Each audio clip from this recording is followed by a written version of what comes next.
خیانت دیدی؟ بله. چیکار کرد با دوستم بود. نه جدی از کجا فهمیدی خیانت داره میکنه؟ یه رفیق دیگه بهم زنگ زد گفت خبر داری از فلانی؟ گفتم که نه. گفت یه برو خونه ابوالفضل رفیقت، یه وصیه دارم ازش بگیرم.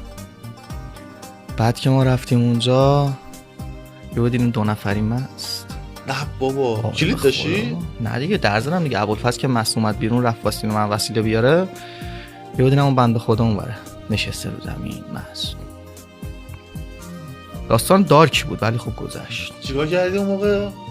هیچی، نگاش کردم، یه پسره رو یه چک زدم تو گوشش رفتم. میخواد چیکار کنم؟ برم مثلا بگن چرا رفتی با فلان من وقتی خودش خواسته؟ خب من چیکارش میتونم بکنم؟ آها چک زدی اون چی گفت؟ چی سرشو انداخت پایین واقعا. خیلی رفیق بودیم با هم؟ آره بابا 6 سال رفیق بودیم. نه بابا 6 سال خیلیه. چند وقت با دختره بودی؟ 4 سال و نیم. پشمام.